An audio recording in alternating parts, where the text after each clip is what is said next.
It was a rainy Tuesday morning, the kind that keeps most folks in bed a little longer. The diner on Maple Street was already half full, people chatting over eggs and toast, waitresses refilling coffee, the usual small-town rhythm. Then the door opened, and in came a man older than most people in that room had ever seen walk unaided.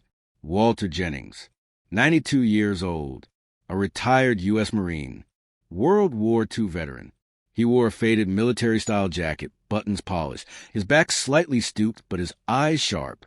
He had been coming to that same diner every week for the last 20 years, always on a Tuesday, always alone since his wife passed.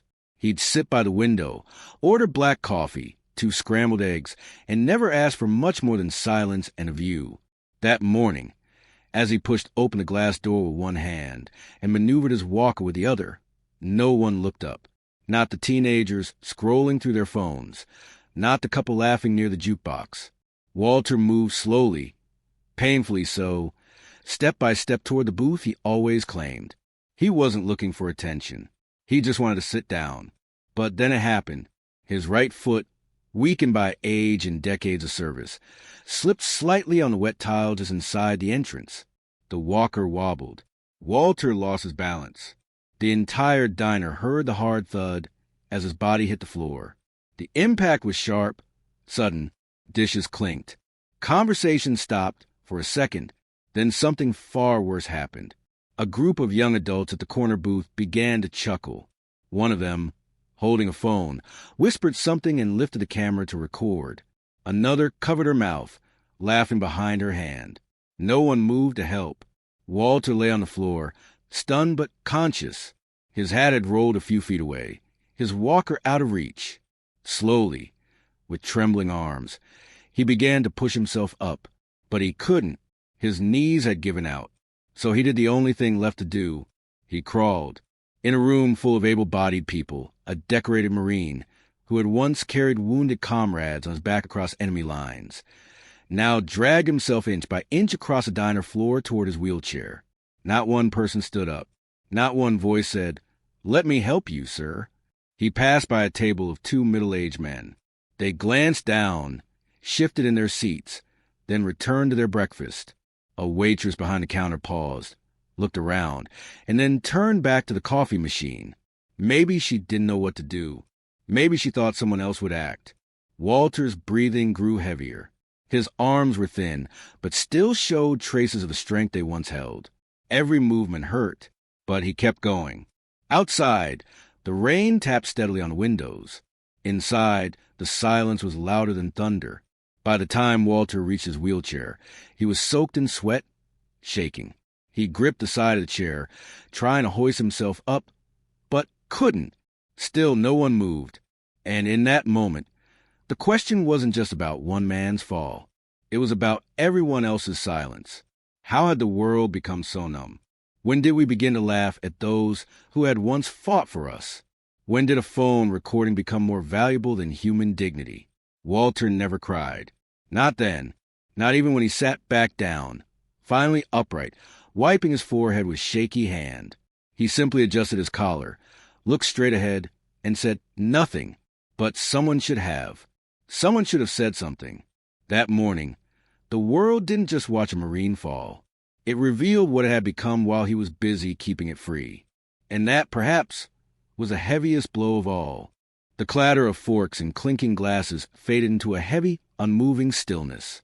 Walter sat in his wheelchair now, having crawled through the diner alone, sweat beading on his brow, his breath shallow. His gaze was cast down, one frail hand gripping the side of the tray table, the other trembling in his lap. He didn't look at anyone. He didn't need to. He could feel the weight of their silence, a silence thick with shame. Then, across the room, a chair pushed back. The sound was unremarkable at first, just with scraping tile. But something about the slowness of it, the deliberation, drew every eye in the diner. A man stood up. He looked to be in his early 40s, broad-shouldered, tall, with a frame that had known both labor and battle. His face was calm, his eyes steady. He wore a simple T-shirt, jeans, and a navy blue baseball cap. He didn't speak. He didn't point fingers. Instead, in one fluid motion, He reached up and removed his hat. He held it to his chest. And then, in front of everyone, he bowed his head toward Walter Jennings. It was a small act, quiet, unannounced, but it changed everything. Every conversation stopped. Every fork froze midair. The teenagers with their phones lowered their screens. The waitress at the counter brought her hand to her mouth. The couple at the window looked down at their plates, suddenly unsure of what to do. The man's name was James Carter. He was a former Army medic. He had served 2 tours in Iraq and 1 in Afghanistan. He had lost his older brother, a Marine, to a roadside bomb in Fallujah. He didn't wear his service on his sleeve, but you could see it in his posture, in the quiet reverence of his actions. James didn't ask if Walter needed help. He didn't look for permission. He walked, steady and sure, to where the old man sat in silence. "Sir," James said softly, his voice almost breaking the silence. "Let me help." Walter looked up, surprised. His eyes met James's. No word were exchanged, but something passed between them. A recognition, a shared burden, the kind only men who have known war can understand. James knelt beside Walter's chair and adjusted the old veteran's legs gently, making sure they were secure on the footrests.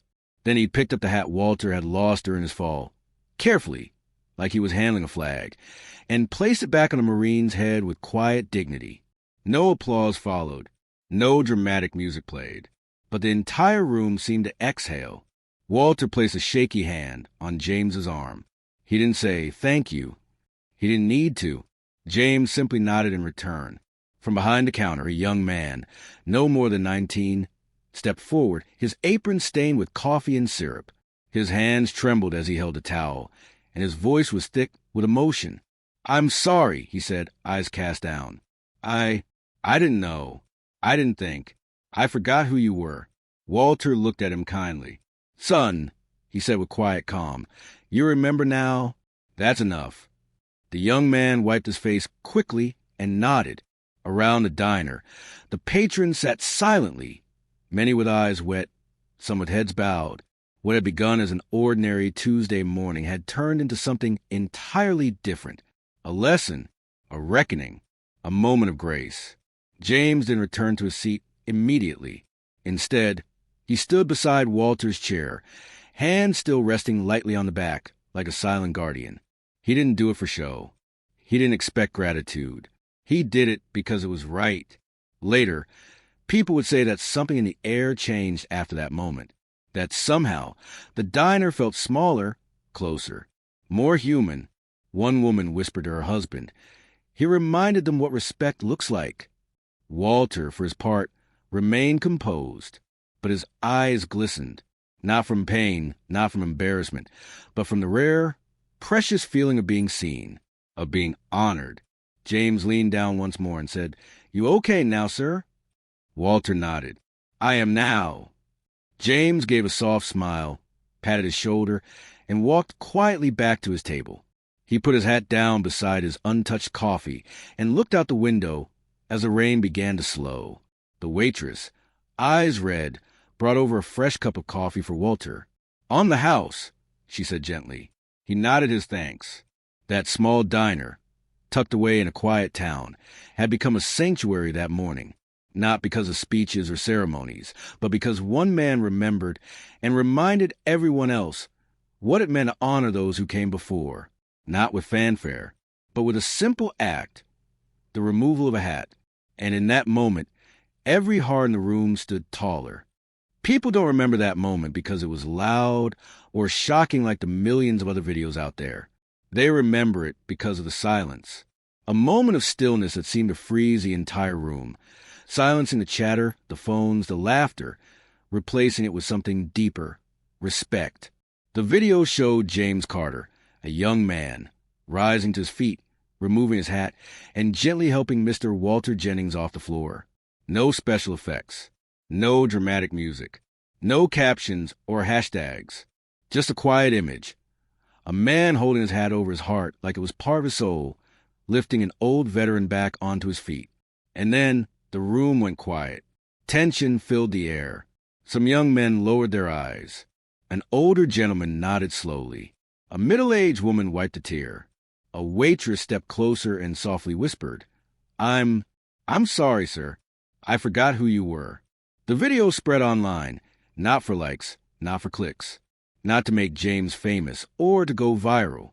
It spread for a far more powerful reason. It stirred something inside the viewer, something that's been buried for too long in this fast-moving world, reverence. No one told James to stand. No one asked him to help.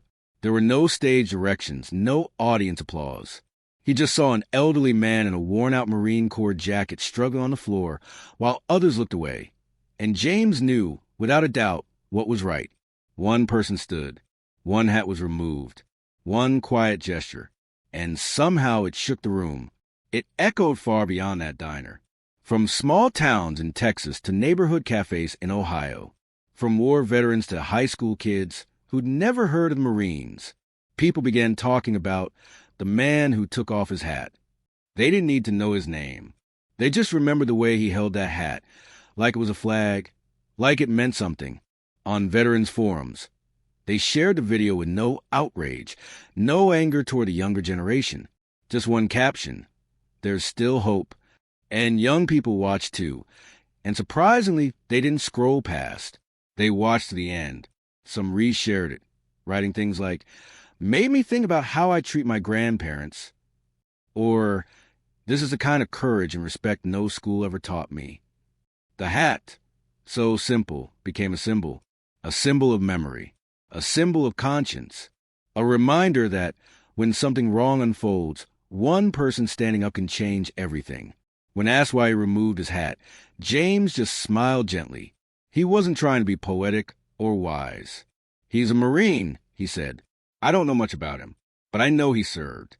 And he fell while others sat. I figured it was time someone stood up. No speech could have said it better.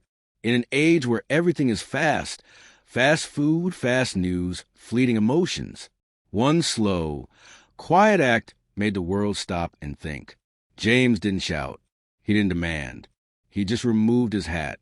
And somehow, that made the entire room hold its breath. Maybe we've all gotten used to reacting too quickly. Someone falls and people laugh. Someone's hurt and others pull out their phones. But this story, Walter and James, shows us that one person, standing up at the right time in the right way, is enough to shift the atmosphere. One person brave enough to be silent in a noisy world. One person humble enough to bow their head when no one else would. One person willing to remember what the room had forgotten. James didn't want attention, but in that moment, he became a quiet light in the hearts of many. And Walter, the old soldier, didn't say a word in that video, but his eyes did. Proud, quiet. They told a story of a man who once carried a rifle for his country and was now carried back to dignity by a stranger. This story doesn't end here, because tomorrow, maybe someone else will remove their hat. Maybe someone else will rise for what's right. And the world will be reminded once again that respect never goes out of style. That's why we're telling this story here, on Old Soldier Story, a place where real memories are honored, where real people are named, and where real values are kept alive. If this story touched your heart, if it made you slow down and breathe a little deeper, please don't keep it to yourself. Share it. Let others feel what you just felt. Let that quiet gesture, that simple hat, ripple across hearts and homes. Because sometimes a hat being removed is enough to change the entire room. Remember Walter. Remember James. And if you believe the world needs more stories like this, I invite you to subscribe to Old Soldier Story today. Each week, we bring you real people, real moments, and reminders that dignity and humanity are still very much alive. Sometimes, all it takes is someone who chooses to stand at the right time for the right thing